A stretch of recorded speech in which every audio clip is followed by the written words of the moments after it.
नमस्कार दोस्तों, मैं मानविंद सिंह और आप देख रहे हैं पीसीबी स्टार। पीसीबी स्टार में हम बात करते हैं फिजिक्स, केमिस्ट्री, बायोलॉजी के साथ आपके GS, GK, history, geography, Hindi की बात करने जा रहे हैं। आज हम हिंदी में उपसर्ग और प्रत्यय से संबंधित इम्पोर्टेंट एमसीक्यूज पर डिस्कशन करेंगे, उसके कॉन्सेप्ट्स को समझेंगे। तो ये हिंदी सीरीज़ का पहला वीडियो है। हिंदी आपके बहुत सारे कॉम्पिटिटिव एग्जाम्स जैसे दिल्ली पुलिस, यूपी पुलिस और आपके एसआई और लेखपाल के एग्ज़ाम्स में आती है, तो ये भी इम्पोर्टेंट है। तो इसको अपन देखते हैं क्वेश्चंस के साथ, इसके थ्योरीज को कवर करेंगे विथ डीप एक्सप्लेनेशन। तो पहले क्वेश्चन देखते हैं, इसका आंसर क्या होगा बताइएगा। इसमें पूछ रहे हैं कि उपसर्ग का प्रयोग होता है, तो उपसर्ग होते क्या हैं। आपने विलोम शब्द पढ़े हैं। अंत का विलोम क्या होता है? आदि। विलोम शब्द भी अपन देखेंगे। अंत का मतलब होता है आदि, यानी अंत का होता है प्रारंभ। तो विलोम शब्द उपसर्ग वो होते हैं जो किसी शब्द के प्रारंभ में जोड़े जाते हैं।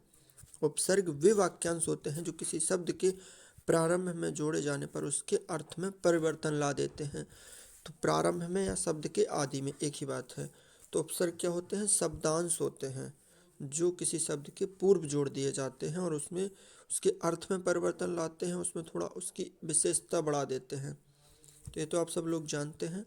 अगला क्वेश्चन कह रहा है धातु या शब्द के अंत में जोड़े जाते हैं उसे क्या कहते हैं।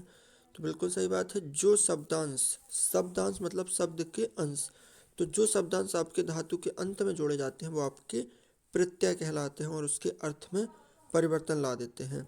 जैसे आपका हो गया, बहुत सारे होते हैं, जैसे हो गया एक, तो एक से अपन बना सकते हैं लैखिक, मौखिक। अक हो गया पाठक, लेखक। तो इस टाइप से अपन क्वेश्चन देखेंगे। उपसर्ग प्रत्यय आप सब लोग जानते हैं क्या होते हैं। उपसर्ग होते हैं जो शब्द के प्रारंभ में जोड़े जाते हैं, प्रत्यय होते हैं जो शब्द के अंत में जोड़े जाते हैं।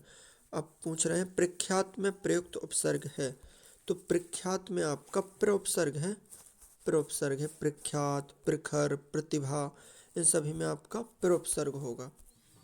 तो ये अपने हाई स्कूल में पढ़े होंगे, लेकिन अब थोड़ा स्टैंडर्ड पर पढ़ेंगे अपन। प्रत्यय, उपसर्ग प्रत्यय के बाद हम विलोम शब्द, रस, छंद, अलंकार को भी देखेंगे। तो हिंदी एक अच्छा सब्जेक्ट है, इंटरेस्टेड है, इंटरेस्ट के साथ पढ़िएगा, ये आपके लिए बहुत काम में आएगा। अगले क्वेश्चन में कह रहे हैं कि प्रत्युत्पन्नमति शब्द में कौन सा उपसर्ग है। तो आपके प्रत्युन्पति शब्द में आपका प्रति उपसर्ग है। प्रति प्लस उत्पन्नमति से आपका प्रत्युत्पन्नमति बना है। जैसे आपका होता है प्रत्येक, तो प्रत्येक में भी आपका प्रति उपसर्ग है। प्रति प्लस एक से मिलकर प्रत्येक बना है, तो वहाँ पे आपका उपसर्ग क्या हो जाएगा? प्रति। कुछ हिडन रहते हैं, उसमें आपकी संधियाँ हो जाती हैं, तो उनका अर्थ बदल जाता है। प्रति का मतलब होता है उल्टा, उनके अर्थ भी होते हैं। गमन शब्द का विपरीतार्थक बनाने के लिए आप किस उपसर्ग का प्रयोग करेंगे। तो पहले तो आप ये बताइए गमन का विपरीतार्थक क्या होगा। गमन का मतलब आना और आगमन, गमन का मतलब जाना, गो। तो गमन का मतलब जाना और आगमन का मतलब आना, तो गमन का विपरीतार्थक शब्द होगा आगमन। तो इसमें कौन सा उपसर्ग होगा? इसमें होगा आपका आ उपसर्ग। तो आपका आंसर हो जाएगा आ। अगले क्वेश्चन में कह रहे हैं कि निर्वासित में प्रत्यय क्या है। प्रत्यय मतलब जो उसके अंत में जुड़ा है। तो निर्वासित में आपका इत प्रत्यय है। क्या प्रत्यय है आपका? इत प्रत्यय हो जाएगा। जैसे पुष्पित, निर्वासित, फलित, पुष्पित है, तो पुष्प प्लस इत, उसका कुछ मीन्स निकलना चाहिए, जो इसका जो दूसरा भाग होता है और फिर उसमें जो प्रत्यय जुड़ जाता है उनका तो अर्थ होना चाहिए कुछ, तभी उसको अपन ब्रेक करेंगे। लेखक शब्द के अंत में कौन सा प्रत्यय लगा हुआ है। लेखक में आपका अक प्रत्यय लगा है। अक, आक नहीं अक। लेखक हो गया, पाठक हो गया, गायक हो गया आपका गायक, इसमें भी आपका अक प्रत्यय लगा हुआ है। तो हिंदी वैसे सिंपल है, बस अब उसमें जो क्वेश्चन आते हैं उसको कर लीजिएगा। थ्योरी तो सभी लोग पढ़ते हैं, लेकिन थ्योरी थोड़ी आनी, एग्ज़ाम में आपके आने हैं क्वेश्चन। तो सबसे अच्छा तरीका होता है अपनी प्रिपरेशन को चेक करने का, उसको एनालाइज करने का। क्वेश्चंस लगाओ ज़्यादा से ज़्यादा, इसलिए मैं आपके लिए बहुत सारे क्वेश्चन लेकर आने वाला हूँ। तो वीडियो को लास्ट तक बने रहिएगा और चैनल को सब्सक्राइब कर लीजिएगा, आपको बहुत सारा अच्छा अच्छा कंटेंट देखने को मिलेगा। अगले क्वेश्चन में कह रहे हैं कि अनुज शब्द को स्त्रीवाचक बनाने के लिए किस प्रत्यय का प्रयोग करेंगे। तो अनुज शब्द का स्त्रीवाचक क्या होगा। ये सब हिंदी की चीज़ें, स्त्रीवाचक, पुरुषवाचक और नपुंसकलिंग। तो स्त्रीवाचक, अनुज का स्त्रीवाचक क्या होगा। अनुज का मतलब होता है छोटा, और उसका हो जाएगा अनुजा। अनुज का क्या हो जाएगा? अनुजा। तो इसमें आपका क्या प्रत्यय लगा हुआ है? आ प्रत्यय लगा है। अनुज धन आ, अनुजा। तो इसमें आपका आ प्रत्यय हो जाएगा। थोड़ा ही घुमा के पूछ रहे हैं, मतलब उसमें उसने लिंग को भी डाल दिया, स्त्रीलिंग पुल्लिंग दोनों को मिक्स करके क्वेश्चन पूछ सकते हैं। यहाँ भी आपसे पूछ रहे हैं कि सुत शब्द का स्त्रीवाचक बनाने के लिए आप किस प्रत्यय का प्रयोग करेंगे। तो पहले तो आपको सुत का स्त्रीवाचक पता होना चाहिए। सुत का स्त्रीवाचक होगा आपका सुता। सुत मतलब होता है बेटा और सुता मतलब होती है बेटी। तो सुता का आपका स्त्रीवाचक शब्द होगा, सुता का जो प्रत्यय होगा वो होगा आ। सुता में आपका आ प्रत्यय है। अगले क्वेश्चन में कह रहे हैं कि स्पर्श शब्द को विलोमार्थक बनाने के लिए किस उपसर्ग का प्रयोग किया जाएगा। तो स्पर्श का विलोमार्थक क्या होगा? स्पर्श का हो जाएगा आपका अनुस्पर्श। तो इसमें उपसर्ग आपका आ जाएगा आ स्पर्श से हो जाएगा।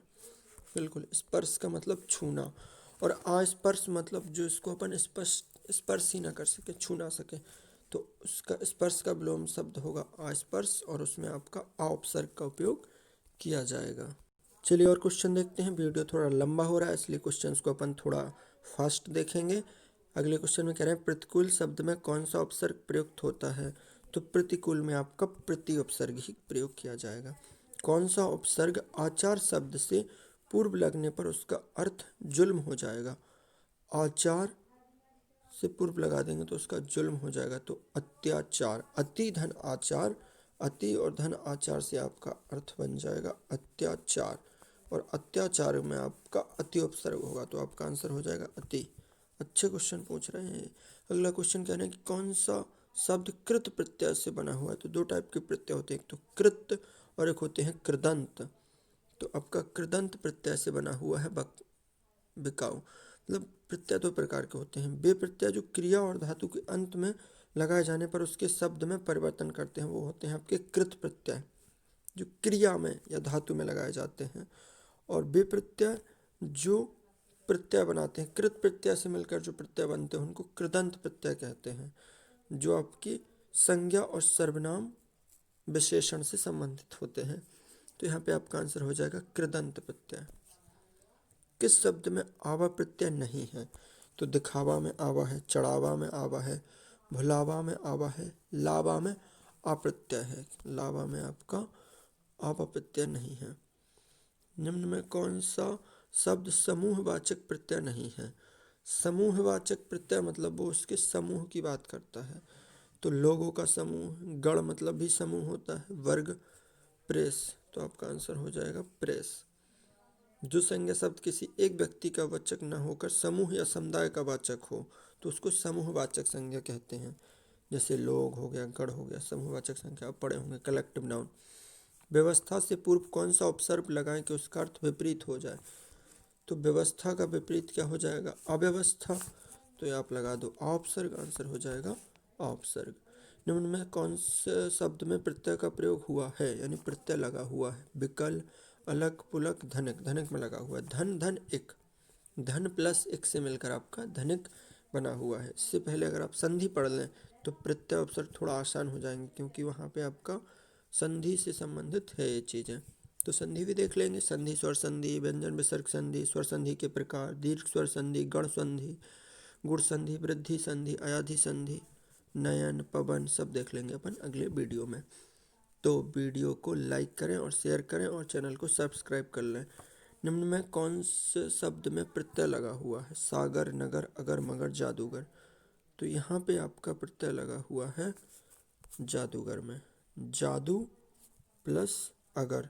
तो इनमें गर प्रत्यय लगा हुआ है, जैसे सागर हो गया, नगर हो गया, इनका प्रत्यय से उपयोग नहीं किया गया। किस शब्द में उपसर्ग का प्रयोग हुआ है। लाभदायक में लाभ कोई उपसर्ग नहीं है। पढ़ाई में आपका प्रत्यय का प्रयोग हुआ है। अपनापन में भी आपका पन प्रत्यय का प्रत्यय हुआ है। अपनापन, लड़कपन, बचपन। लेकिन आपका उपकार में उप प्रत्यय का प्रयोग किया गया, तो आपका आंसर हो जाएगा उपकार। अनुवाद में प्रयुक्त उपसर्ग क्या है। अनुवाद में अनुपसर्ग है। अनुवाद, अनुमान, अनुसर्ग, इन सभी में आपका अनु उपसर्ग होगा। निर्वाह में प्रयुक्त उपसर्ग है निर्वाह, मतलब निर्वाह आपका निर प्लस वाह से मिलकर बना है, तो इसमें आपका निर उपसर्ग हो जाएगा। हिंदी में कृत प्रत्ययों की संख्या कितनी है? तो हिंदी में कृत प्रत्ययों की संख्या होती है आपकी 28। वे प्रत्यय जो धातु के अंत में जोड़े जाते हैं उनको कृत प्रत्यय कहते हैं, जो शब्दों के अंत में जोड़े जाते हैं उनको कृदंत प्रत्यय कहते हैं। तो कृदंत प्रत्यय आपके संज्ञा के साथ जोड़े जाते हैं। कृदंत प्रत्यय किन शब्दों के साथ जुड़ते हैं? निम्न पद एक प्रत्यय लगने से बने हैं, इनमें से कौन सा पद गलत है? एक प्रत्यय नहीं है जिसमें। तो दैविक में दै प्लस एक सामाजिक भौमिक पृच्छक। पृच्छक में आपका एक शब्द नहीं है। किस शब्द की रचना प्रत्यय से हुई है? कहाँ पे आपको प्रत्यय दिख रहा है? अभिधन योग, तो यहाँ पे तो अभी उपसर्ग हो गया। व्यायाम, अपना, अपमान, तो यहाँ पे इनमें से कोई सी में भी प्रत्यय की उपयोग नहीं किया गया है। अभी, वी और अप उपसर्गों के योग से ये शब्द बने हुए हैं आपके। व्यायाम में आपका वी उपसर्ग है और अपनापन में अप उपसर्ग है। बेइंसाफी में प्रयुक्त उपसर्ग क्या है? बेइंसाफी उपसर्ग, तो वे ही उपसर्ग है यहाँ पर। बेइंसाफी में बे उपसर्ग हो जाएगा आपका। निम्न में से उपसर्ग रहित शब्द है, इसमें किसी उपसर्ग का उपयोग नहीं किया गया। तो अत्यधिक में आपके अति उपसर्ग का प्रयोग किया गया है। सुयोग में सुपसर्ग का उपयोग किया गया। सुयोग, सुवर्ण, सुपुत्र, सुपसर्ग। विदेश में कोई उपसर्ग है, वी। सुरेश में कोई उपसर्ग नहीं है। सुर, धन, इस ये संधि से मिलकर बना हुआ है। बहाव शब्द में प्रयुक्त प्रत्यय पूछ रहे हैं, क्या होगा? बहा, धन, आव। बहाव में आव प्रत्यय होगा आपका। कौन सा प्रत्यय होगा? आव। विज्ञान शब्द में प्रयुक्त उपसर्ग क्या है? तो विज्ञान में उपसर्ग है आपका वी। वी धन ज्ञान, विशेष ज्ञान। चिरायु शब्द में प्रयुक्त उपसर्ग क्या है? चिरायु उपसर्ग। चिर धन आयु, तो यहाँ पे आपका उपसर्ग हो जाएगा चिर। क्या उपसर्ग हो जाएगा? चिर उपसर्ग हो जाएगा। अब यहाँ से पूछ रहे हैं आपसे संस्कार शब्द में किस उपसर्ग का प्रयोग हुआ है? तो हुआ है सम। सम उपसर्ग से आपका संस्कार बना हुआ है। पुरोहित में कौन सा उपसर्ग है? पुर धनहित, पुरा, पुराहित, पुरोहित बनकर बना है पुरस्कृत। अवनत शब्द में प्रयुक्त उपसर्ग क्या है? अवनत में अप उपसर्ग है आपका। सावधानी शब्द में प्रयुक्त उपसर्ग क्या होगा? उपसर्ग ने प्रत्यय पूछ रहे हैं। सावधानी में आपका हो जाएगा ई। सावधान प्लस ई, सावधानी, बिल्कुल सही। कनिष्ठ शब्द में उपसर्ग क्या होगा? कनिष्ठ में आपका होगा इष्ट। कनिष्ठ में आपका उपसर्ग हो जाएगा इष्ट। तो आज के लिए इतना ही। अगले वीडियो में अपन देखेंगे किसी दूसरे टॉपिक पर, हिंदी पर बात करेंगे या फिजिक्स केमिस्ट्री का वीडियो देखेंगे। तो इसके लिए चैनल को सब्सक्राइब कर लें और बेल आइकन दबा दें। हमारे साथ जुड़े रहें। Thank you, take care, love you all.